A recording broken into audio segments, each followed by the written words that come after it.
Hola, mi nombre es Mónica Flores, soy nutricionista y dietista de la Universidad CES. Actualmente trabajo en la Clínica Sol de Llano Grande y hoy vamos a hablar de la valoración nutricional del adulto mayor. Para iniciar, vamos a hablar acerca de las hipótesis sobre las causas del envejecimiento. La exposición a radicales libres dañan parte de la membrana y también dañan algunas proteínas. La pérdida de la eficacia del sistema autoinmune, eso también es una hipótesis. El consumo excesivo de energía, tabaco, alcohol, malos hábitos de sueño, la no visita al médico de manera periódica. Y para yo tener un envejecimiento exitoso, debo tener un consumo de comidas balanceadas con el aporte de todos los macro y los micronutrientes, también incluyendo todos los grupos de alimentos, realizar actividad física, dormir entre 7 y 8 horas diarias, disminuir el consumo de cigarrillo y tabaco y hacer una visita al médico y al odontólogo de una manera periódica. Tenemos unos cambios biológicos que se relacionan con la edad. A nivel sensorial, hay una disminución de la visión, de la audición, del gusto, del olfato, incluso del tacto.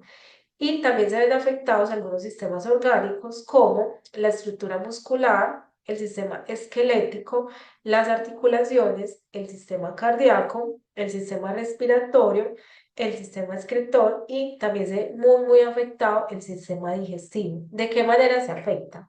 A nivel de boca hay una limitación para masticar, también hay una dificultad para tragar y eso hace que ellos consuman menos alimentos. A nivel estomacal puede haber una gastritis, se disminuye la producción de jugos gástricos, también hay una disminución de la movilidad intestinal y les quiero hablar un poco de la sarcopenia. ¿Qué es la sarcopenia? Es la pérdida de la masa muscular que se asocia a la edad. Esta tiene una alta prevalencia en la población adulta mayor. ¿Qué pasa? Que ellos dejan de ser autónomos, tienen problemas nutricionales, adicional a eso, dejan de hacer sus actividades diarias. Entonces, por lo tanto, se recomienda tamizar a todo adulto mayor por encima de 65 años con el cuestionario SAR, que ya se los voy a enseñar y su diagnóstico es probable si se demuestra una pérdida de masa muscular, ya sea mediante la fuerza, la prueba de fuerza de agarre de mano o la prueba de levantarse de la silla sin apoyo de las manos. Les voy a mostrar cómo se hace la prueba con el dinamómetro. Entonces, como vemos en la imagen, el paciente coge el aparatico, lo presiona. En las mujeres, si da menor a 16 kilogramos, se considera bajo. Y en los hombres, si da menor a 27, se considera bajo. Incluso hay pacientes que ni siquiera logran hacer como el esfuercito de presionar el dinamómetro. Otra manera de evaluar la sarcopenia es a través del DEXA. Este es como un tipo de escáner, acuestan al paciente en una superficie, le mira porcentaje de grasa, porcentaje muscular, cómo está la masa ósea, y eso hace un estimado según el peso y la talla del paciente y la edad. Este es el cuestionario SAR. ¿Cómo lo vamos a diligenciar? Vamos a hacer 5 preguntas según lo que me responde el paciente. Yo le voy a dar una puntuación. Iniciamos con la parte de fuerza. ¿Qué grado de dificultad tiene para llevar o cargar 4,5 kilogramos? Si el paciente es autónomo, uno le puede decir, si usted sale al mercado, usted puede cargar las bolsas del mercado o simplemente mover objetos en la casa. Si el paciente me dice que no tiene ninguna dificultad, le voy a dar un 0. Si tiene algún grado de dificultad, un 1. Si tiene mucha dificultad o es incapaz, se le va a dar un 2.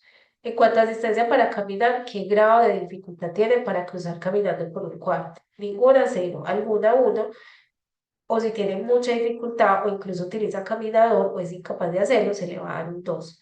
Levantarse de una silla, ¿qué grado de dificultad tiene para hacerlo desde la silla o desde la cama? Si no tiene, se le da 0, alguno, 1. O si definitivamente es incapaz, se le van a dar 2 puntos. Preguntamos si puede subir 10 escalones de manera continua, si lo hacen se le da un 0, si tiene algún grado de dificultad para subirlo o hace muchas pausas se le va a dar un 1, si definitivamente es incapaz se le da un 2 y por último le vamos a preguntar si ha tenido caídas en el último año. Si me dice que ninguna le damos un 0. De 1 a 3 caídas se le va a dar un punto, 4 o más caídas se le van a dar 2 puntos. Finalmente vamos a sumar todos estos ítems y si me da mayor de 4, se define que el paciente tiene una sarcopenia. Vamos a hablar del tamizaje nutricional. Los métodos de tamizaje nutricional es una herramienta que es de muchísima utilidad para poder identificar de una manera rápida y sencilla qué pacientes tienen riesgo de nutrición y así poder determinar si requiere una evaluación más detallada y por lo tanto se va a beneficiar de una intervención nutricional. Empezamos con el cribado de índice de riesgo nutricional geriátrico.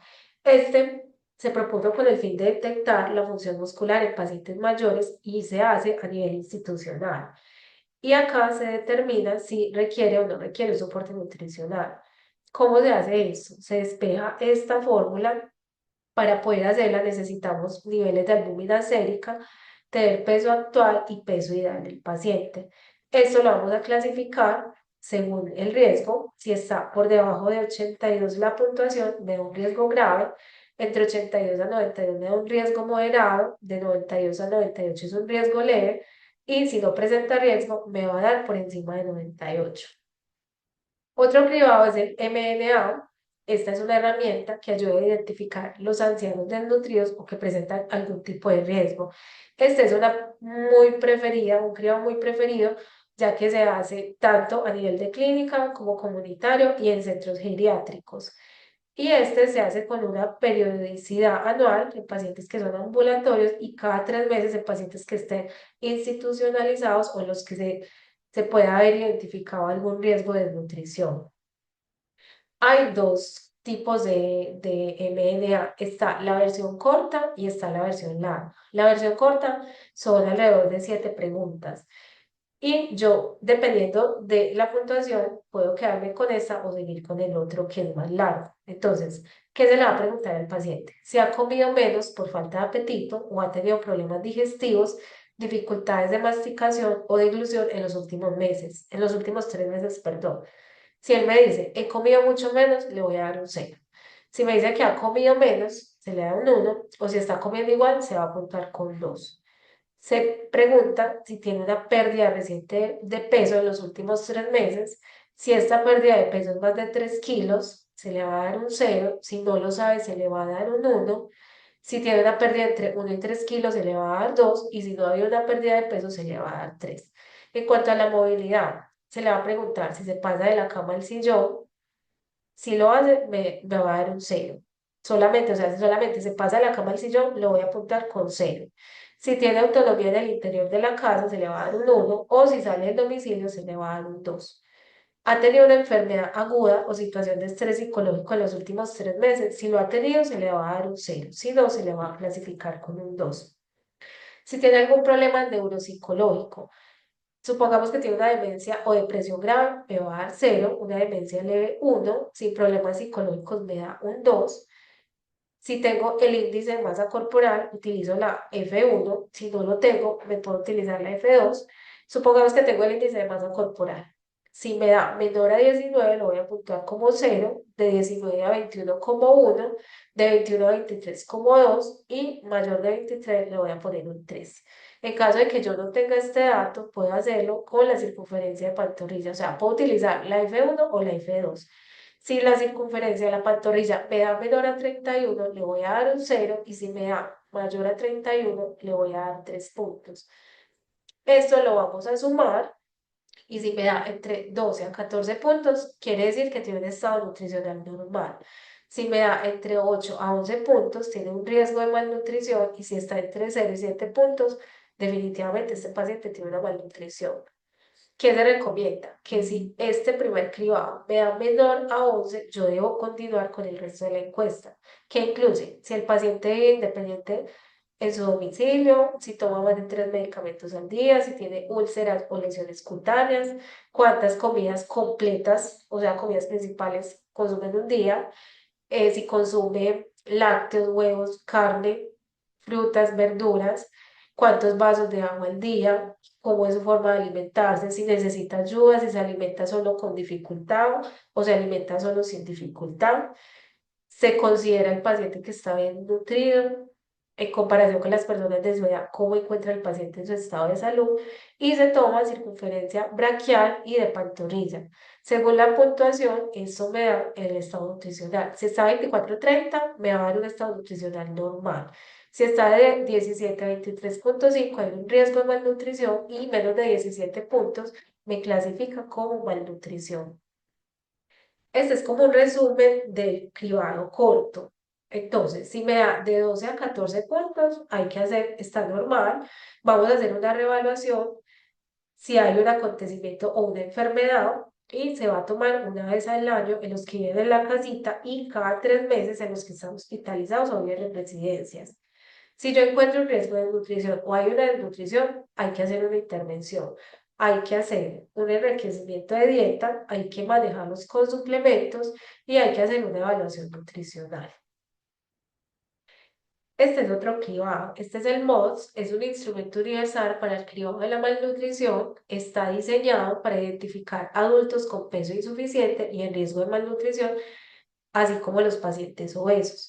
Se ha documentado que el MOS tiene un alto grado de confiabilidad a nivel comunitario como en el ámbito hospitalario. Es un método sencillo y muy rápido de hacer y lo que más me gusta es que se puede aplicar en personas que no saben cuánto miden y cuánto pesan porque me da herramientas para obtener estos datos. El 93% de las personas con riesgo de malnutrición están en la comunidad, el 5% se encuentra en asilo y el 2% están hospitalizados. Como les dije anteriormente, se pueden tener alternativas para pesar y medir, pues para obtener este dato. Y los que tienen mayor riesgo son los enfermos crónicos, los ancianos y los que han sido dados de alta recientemente, así como las personas que son aisladas socialmente o que tienen bajos recursos económicos. Este cuadro se los quise compartir porque hace como una síntesis tanto en adultos como en niños de las consecuencias que tiene la malnutrición.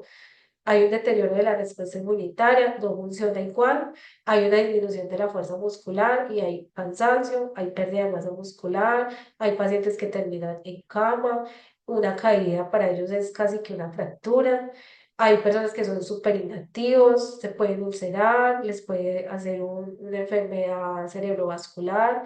También hay una pérdida de la regulación de la temperatura, ya que estos pacientes manejan mucha hipotermia porque como casi no tienen grasita, importante que hay un deterioro en la cicatrización de las heridas porque la ingesta de proteína se ve muy reducida en estas personas, sea porque no les gusta, no les sabe bien o porque están edéntulos. Hay muchas razones por las que ellos dejan de consumir proteína. También hay un deterioro en la capacidad para regular las sales y los líquidos. En las personas más jóvenes, en este caso en las mujeres, hay un deterioro en la capacidad para regular los ciclos menstruales.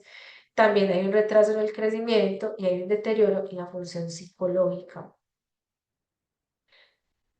Para iniciar este cribado, ellos me dan varias opciones para yo obtener el índice de masa corporal.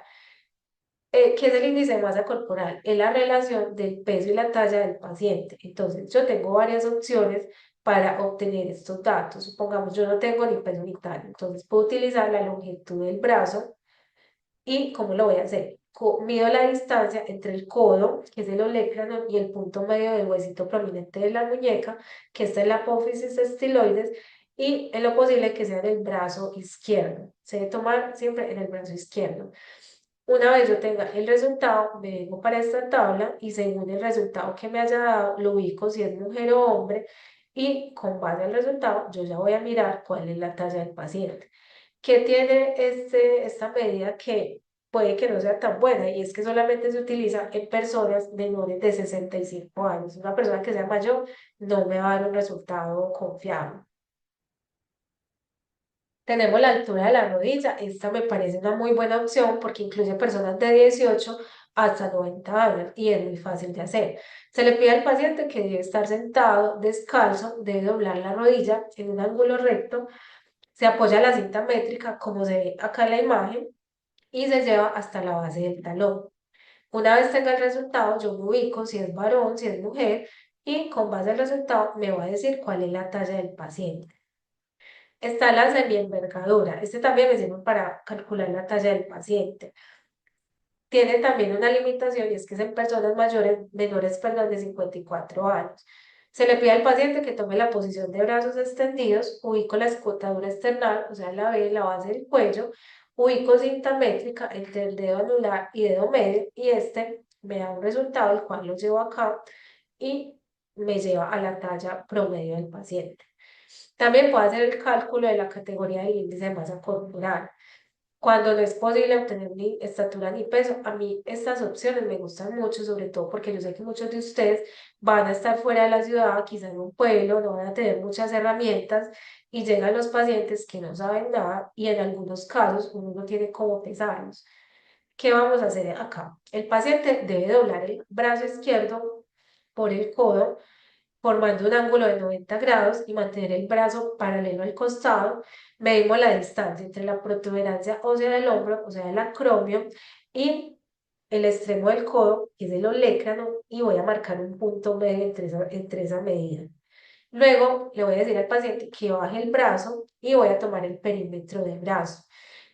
¿Qué tenemos que hacer acá? Asegurarse de que la cinta métrica esté ajustada, pero no esté muy apretada. Yo les recomiendo que hagan esta medición por lo menos 2 veces, porque hay veces varía mucho el número, el resultado que me da el perímetro de brazo.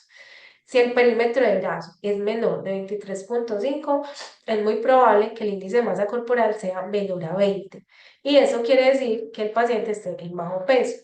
Pero si es mayor a 32, es probable que este índice de masa corporal sea superior a 30 y quiere decir que este paciente lo más probable es que sea obeso. Esta no estaba en el cribado, pero yo se los quise traer porque muchas veces tenemos pacientes postrados en cama, pacientes que definitivamente no hay cómo pesarlos y me da un estimado muy cercano al real. Yo hice mi práctica en la clínica CES y este era el que utilizábamos para tener un peso del paciente más cercano a la realidad. ¿Cómo funciona? Necesito perímetro de brazo y perímetro de pantorrilla. El perímetro de brazo ya lo sabemos tomar. El perímetro de pantorrilla se toma de la parte más prominente de la pantorrilla y simplemente despejo esta ecuación y esta me va a dar un peso. El paso 2 de este cribado es evaluar la pérdida de peso. Le vamos a preguntar al paciente si ha adelgazado en los últimos 3 a 6 meses atrás y de ser así, cuánto porcentaje ha perdido. Yo le voy a dar 2 puntos y el paciente me dice, yo he perdido más de un 10%.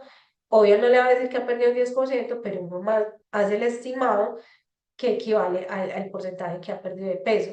Si es mayor a un 10%, esto es de importancia clínica. Le voy a dar un punto si ha perdido entre 5 y 10%.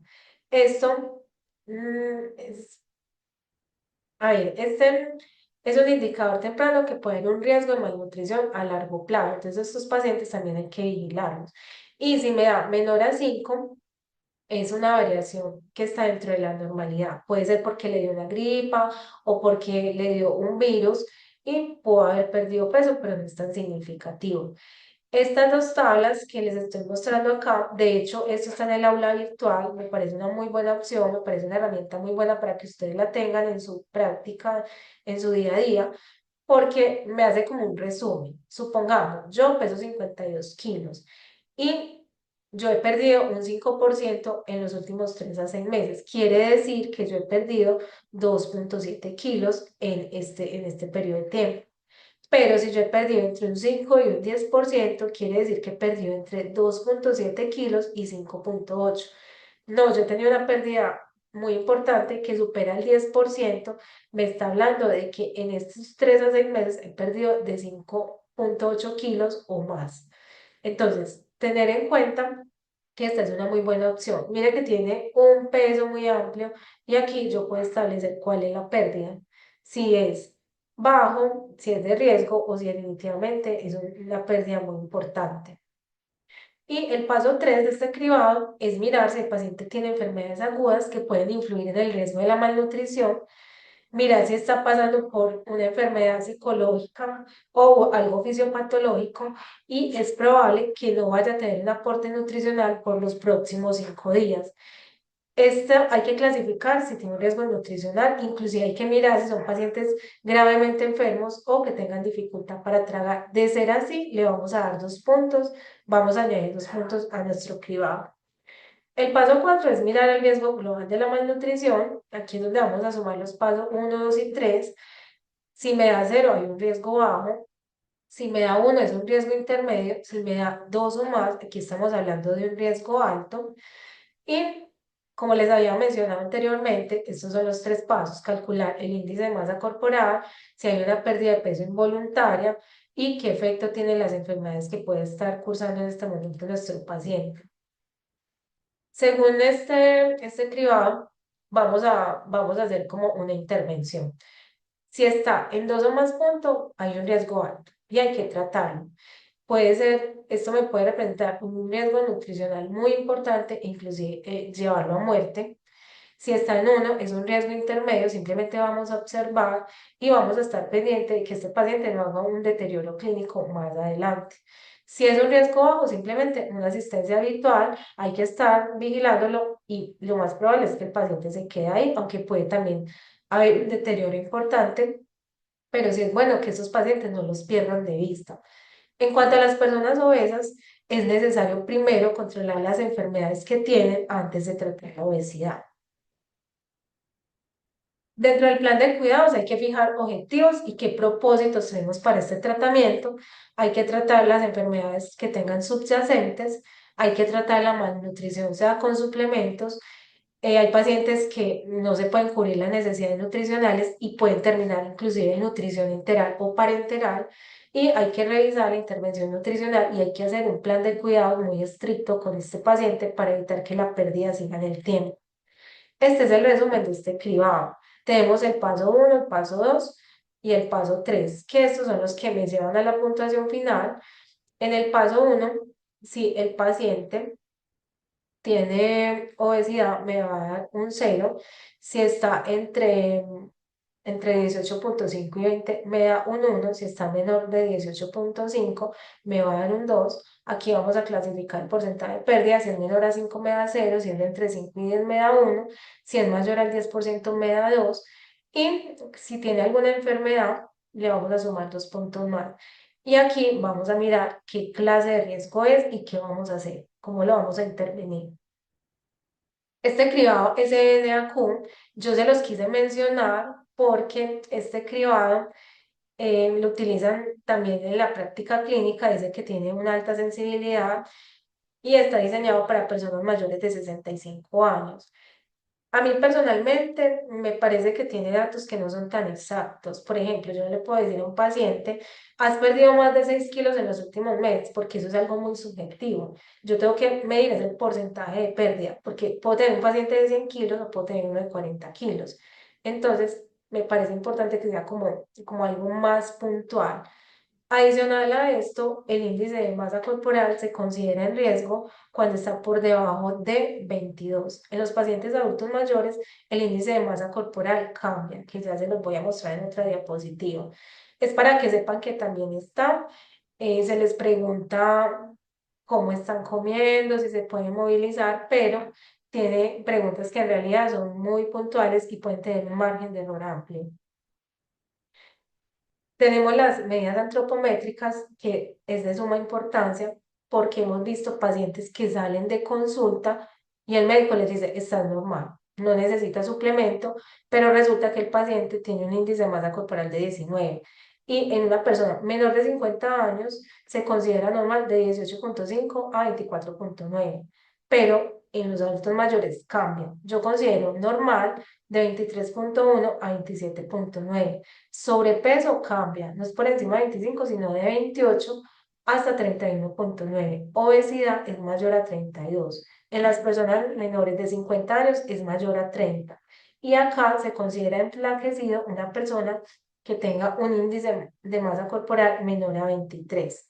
En cuanto a la circunferencia de cintura, porque también podemos detectar personas obesas, este sí es estándar tanto para adultos jóvenes y adultos mayores. En los hombres se considera riesgo cardiovascular cuando están por encima de 94 y en las mujeres cuando están por encima de 80. Bueno, en esta diapositiva les presento algunos soportes nutricionales, suplementos, perdón. Tenemos el Proven Calorie. Este es un suplemento que está indicado en pacientes que tienen necesidades calóricas y proteicas elevadas, también en pacientes que tienen cáncer, VIH. Algo importante que deben saber de estos suplementos es que son aislados de proteína de suero de leche. Esto no se debe mezclar con leche porque lo daña, o sea, no están tan biodisponibles los micronutrientes ni los macronutrientes, entonces debe ser mezclado con agua. Uno le sugiere que lo mezclen con fruta para que mejore las características porque no, algunos no tienen un sabor tan bueno. Es libre de azúcares añadidos, es hipercalórico, me aporta 1,5 kilocalorías por mililitro y es alto en proteína, lo cual podemos ver en este recuadro, que me aporta 383 calorías, que es un aporte importante, y de proteína tiene 21 gramos. Tenemos el ProBioNet, que también es un suplemento nutricional, tampoco tiene adición de azúcar, es libre de gluten y lactosa, y una porción me aporta 12,6 gramos de proteína. Este es más bajo en calorías, tiene 247 versus el otro que tiene 300 y algo, y también es más bajo en proteína. Este se utiliza en pacientes que no tienen los requerimientos tan elevados, es más para sostenimiento, aunque también se utiliza en bajo peso. Tenemos el Ensure, este también se los quise mostrar porque el aporte es un poco más reducido. En cuanto a calorías, me aporta 231 por porción, tiene 8,6 de proteína, no se considera tan alto en proteína y tiene una porción importante de azúcares. Hemos visto pacientes que tienen alguna patología tipo diabetes que consumen el Ensure y han tenido descompensaciones importantes. Se considera alto en azúcares cuando tiene más de 5% o 5 gramos perdón, 5 gramos de azúcar. Entonces, este yo le evaluaría. Tenemos el ProBNDM, que este se utiliza en pacientes diabéticos. Aquí nos hacen la salvedad que es bajo en carbohidratos, todos son aislados de proteína del suero de la leche. No contiene azúcar ni fructosa añadida, lo que hace que los niveles de glucosa en sangre se mantengan más estables. Tiene un aporte muy importante de proteína, tiene 15 gramos por porción y mire que no tiene nada de azúcares y en calorías no es tan elevado, tiene 230 calorías.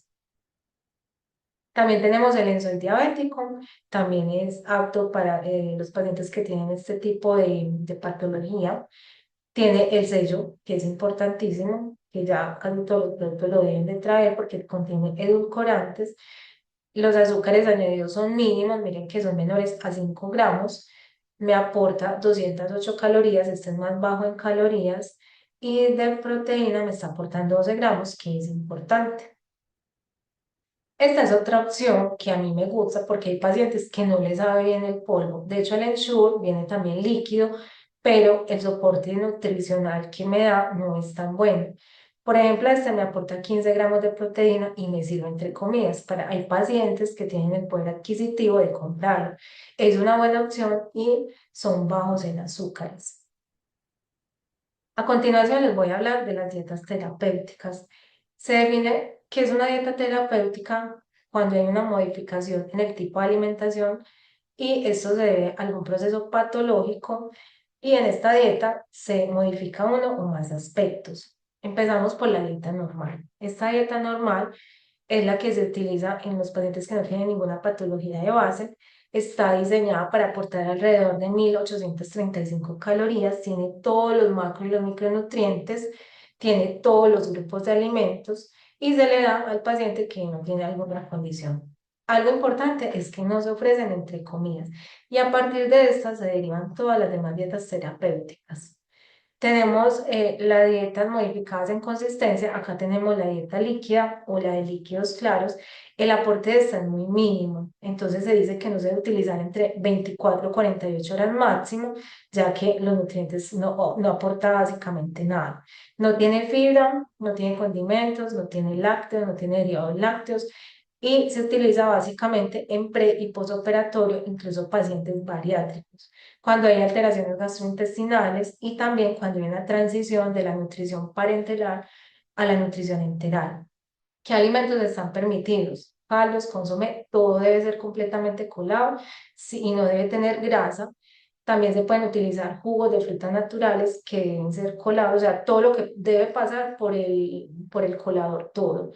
Se puede utilizar té, gelatina, paletas, azúcar y miel. ¿Y qué alimentos no están permitidos? Todos los demás. Tenemos la dieta líquida. Esta es una dieta básicamente con alimentos líquidos licuados que tiene una consistencia mucho más suave. Se utiliza en pacientes que tienen alteraciones esofágicas o gástricas, que tienen una imposibilidad para masticar, que tienen quemaduras severas, que tienen cirugía de boca, cuello, inclusive toras, también que requieren un reposo intestinal o una ayuda temporal. Puede ser que se esté recuperando de una cirugía o que no tenga fuerza para masticar. ¿Qué alimentos están permitidos? Básicamente casi todos. Jugos, néctares, mantequilla, margarina, crema de leche, porque esto va licuado. Acá se incluye la proteína, todo esto se licúa y se le lleva al paciente de manera licuada. ¿Qué alimentos no se permiten? Los cereales integrales, los licuados con frutos secos, los alimentos enteros, los jugos ácidos, la carne en porción, trozos de carne molida o incluso puré. O sea, todo eso tiene que ser completamente líquido. Tenemos la dieta blanda, esta es modificada en consistencia y método de cocción, como en algunas otras características. Esta está indicada en pacientes que tienen dificultad para masticar, en adultos mayores, enfermedades digestivas. También se utiliza en la transición entre la líquida completa y la dieta normal. Esta tampoco me ofrece entre comidas. ¿Qué alimentos están permitidos? La leche deslactosada, las harinas blancas, estos son, tienden a ser bajas en grasa, deben ser bajas en grasa. Sopas, alimentos cocidos solo en la grasa del alimento, carne molida, cocida, desmechada, pollo, pescado, que estas son más blanditas para el paciente, ensaladas cocidas en puré, excepto la lechuga, el tomate sin cáscara, estos deben ir picados y sin nada de cáscara. El energético se utiliza en puré o cocido, también se pueden utilizar los postres blandos como pudines, flan y torta. Esto para, lo utilizamos básicamente en los adultos mayores, ya que ellos tienen muchas limitaciones para masticar, porque algunos de ellos son edéntulos o tienen la dentición parcial. Haga que por favor tengan cuidado cuando están hospitalizados porque les llevan una dieta normal y muchas veces qué pecado se la comen de manera parcial porque es que no pueden masticar. Entonces, para que aprendamos a identificar este tipo de pacientes y que siempre tengan la dieta blanda. ¿Qué alimentos no se permiten? Carnes frías, preparaciones que contengan semilla, cáscara, las carnes que son duras, que tengan nervio, que estén muy sazonadas, fritas, imposible, no se les puede dar carne frita, el brócoli, coliflor, el pimentón, porque estos son irritantes gástricos y en ellos no se sugiere esto. Que tengan aliños, los jugos ácidos, las leguminosas también tienen acáliz pesado, los dulces que vienen duros, tipo bombón, confites, esos no se deben ofrecer, productos integrales, alimentos duros o fritos. Acá tenemos la dieta supraglótica. Esta dieta está indicada, esta dieta es espesa, es como medida de seguridad para los pacientes que tienen un riesgo de broncoaspiración y está indicado en trastornos de la ilusión, está en inicio de vía oral después de estudiar el paciente cuando le quitan el tubo endotraqueal, en pacientes con delirio, adulto mayor, éntulos que no pueden, no tienen nada de los dientecitos para masticar y incluso pacientes que tienen Alzheimer también se les ofrece este tipo de dieta. ¿Qué alimentos se permiten? Básicamente son casi todos los grupos de alimentos, leche entera, leche líquida en polvo, helado, se les hace también como tipo sorbetes, pero todo esto debe llevar espesante. De hecho, estos espesantes se consiguen en farmacias, se consiguen básicamente en farmacias. Y muchos de los pacientes que tienen esta condición se lo llevan para la casa y uno les enseña antes de darle el alta cómo se debe utilizar. Lo bueno del espesante es que no altera el sabor de las comidas. ¿Qué alimentos no están permitidos? Los cereales integrales, la gelatina, porque es básicamente líquida, licuados con frutos secos y las paletas, por ser tan líquidas, tampoco están permitidas. Tenemos la dieta modificada en nutrientes, en este caso es la dieta hiperproteica. En esta dieta, la característica principal es que se les ofrece más proteína. ¿Qué alimentos? Ah, bueno, ¿para quién está indicado? Para pacientes sépticos, pacientes politraumatizados, con cáncer, quemaduras, que tengan VIH, desnutrición, tuberculosis, inclusive que tengan hipoalbuminemia. ¿Qué alimentos están permitidos? Solo que son a base de leche, yogur, quesos, proteínas, derivados y huevo. Aquí no hay una restricción, pues, de algún alimento para ellos. Tenemos la dieta hipograsa, esta tiene control de restricción de grasas trans, grasas saturadas y está indicada en pacientes que tienen cirugía de hígado, problemas con la vesícula biliar, el páncreas, pacientes obesos que tienen hipercolesterolemia, cirugía bariátrica y también en pacientes que tienen diarrea. ¿Qué alimentos se permiten? Todos los que son bajos en grasa, leche descremada, yogur descremado, el huevo, queso, quesito o a la cuajada, cocidos, asados, al vapor, horneados, aderezos, se les puede dar vinagre o aceite de oliva, perdón, harinas integrales. ¿Qué no se les debe dar en este caso? Mantequilla, queso crema, crema de leche, galletas o panes que contengan queso porque son más grasositos, las salsas o vinagretas. Las vinagretas son una grasa para que lo tengan en cuenta. Las vísceras, que son con un alto contenido también de grasa. Las harinas con hojaldre son bastante sazonadas con grasa, de verdad que contienen mucha grasa. Tocino, galletas ducales, galletas de queso, galletas Ritz, galletas de mantequilla, piel de pollo, chocolatina, embutidos, carnes con alto contenido graso. La que tiene el gordito, esa no se les puede dar. Frituras o apanado, la leche entera, el queso mozzarella también es altico en grasita y el queso parmesano. Estos no se pueden incluir en la dieta hipograsa. Tenemos la dieta hiposódica. Esta es una dieta que tiene una restricción de sodio y tienen algunas indicaciones, por ejemplo, en hipertensión, en enfermedad renal aguda y crónica, en enfermedades cardiovasculares, edema, disfunción hepática y también enfermedades que estén asociadas con la retención de líquidos. ¿Qué alimentos se permiten? Leche entera, derivados lácteos, carne, huevos, frutas, verduras, frutos secos no salados, leguminosas, mantequilla sin sal y tubérculos. ¿Cuáles no se permiten? Los enlatados tienen un porcentaje muy elevado de sal. Todo producto que venga enlatado, para poderlo conservar, tiene que tener mucha sal, entonces no se puede. Al igual que las carnes frías o embutidos son altos en sal, las conservas también para que se puedan permanecer más tiempo, se les adiciona mucha sal. Las sopas de sobre, eso también me sirve como tips para enseñar a los pacientes hipertensos. Todas las sopas que vienen de sobre tienen un alto contenido de sodio. Salsa como la mayonesa, la mostaza, la tarta, la soya, la salsa negra, bastante sal. Sal de cocina y mesa, polvo para hornear también tiene sal. Bicarbonato, el pescado es alto en sal, refrescos instantáneos, los productos de paquete tienen muchísimo contenido de sal, la gaseosa, queso costeño, frutos secos con sal, la panadería industrial, la avena en hojuelas tiende a tener salecita y el agua con gas. Tenemos la dieta hipoglucemia. Esta no incluye carbohidratos concentrados. Es controlado en azúcares y alimentos que tienen un alto índice glicémico. Está indicado en pacientes diabéticos, en pacientes con diabetes gestacional, que tienen EPO, insuficiencia respiratoria y hipertrigliceridemia. ¿Qué alimentos se permiten? Las harinas integrales. Los blancos acá no comen porque tienen un índice glicémico mucho más alto, mientras que el integral no eleva tanto la glicemia cuando se consume.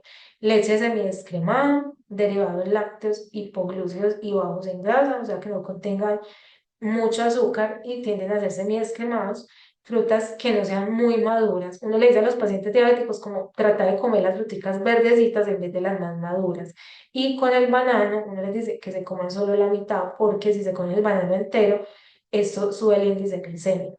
¿Qué alimentos no están permitidos? La leche entera, los productos de panadería blanca por su alto índice glicémico, las frutas maduras también tienen un alto índice glicémico, lo mismo que la remolacha y la zanahoria cocida. Uno de este tipo de pacientes le sugiere que consuma los alimentos, perdón, las verduras crudas en vez de cocinadas porque se sube el índice glicémico. No se puede dar dulce, azúcar, panela o alimentos que los contengan. Y tenemos la dieta astringente. Con esta dieta finalizamos. Esta dieta se basa en la reducción de la ingesta de alimentos con aporte que tienen mucha fibra, grasa y lactosa. ¿A quién se le da? A pacientes que tienen diarrea, síndrome de intestino corto, que tienen de pronto alguna fístula en el tracto gastrointestinal.